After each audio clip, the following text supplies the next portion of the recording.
Tirupati brothers நிறுவனம் தயாரிப்பில் விமல், ராஜேந்திரன், லக்ஷ்மி மேனன் உள்ளிட்டோர் நடித்த மஞ்சப்பை திரைப்படம் இன்று வெளியாகிறது. இதுகுறித்து தந்தி செய்தியாளரிடம் பேசிய தயாரிப்பாளர் லிங்குசாமி, தாத்தா பேரன் இடையே இருக்கும் அன்பை வெளிப்படுத்தும் கதை கருவை இந்த படம் கொண்டுள்ளதாக தெரிவித்தார். இப்படத்தில் நடிகர் ராஜ்கிரண் அற்புதமான நடிப்பை வெளிப்படுத்தியுள்ளதாகவும் அவர் கூறினார். மஞ்சப்பை சர்க்குணம் அவர் அசிஸ்டண்ட் தான் ராகவன். அவர் கதை சொன்னாங்க. சர்க்குணமும் அவங்களும் வந்தாங்க. வந்துட்டு நானும் தம்பி எல்லாம் உட்காந்து கதை கேட்டோம். கேட்டப்போ எனக்கு கதை கேட்டு முடித்தோடனே எனக்கு அந்த ஃபீல் எனக்கு ஒரு ஃப்ரெஷ்ஷாக இருந்துச்சு. வில்லேஜிலேருந்து வரக்கூடிய ஒரு தாத்தா பேரனுக்கான ஒரு விஷயம். ஒரு யூஎஸ் போகிறதுக்கு முன்னாடி தன்னுடைய தாத்தாவை தன்னு கூட வச்சுக்கணும்னு சொல்லி ஆசைப்படுற ஒரு பையன். அந்த ஒரு வாரத்தில் அவர் எப்படி அந்த மனசோடு வந்த ஒரு மனுஷனுக்கு இந்த சிட்டி எப்படி அவர் அடாப்ட் ஆகாமல் போகுது அப்படிங்கிறது தான் இந்த கதை.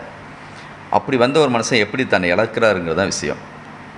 இந்த பேட்டர்னே ஒரு நல்ல புதுசாக இருக்கே அப்படிங்கிற மாதிரி இருந்துச்சு. ராஜகிரண் சார் அற்புதமாக அப்படி பண்ணியிருக்காங்க. அவர் லைஃப்பில் இந்த படம் தவமாய் தவமதுக்கு பிறகு ஒரு மிக முக்கியமான படமாக இருக்குது.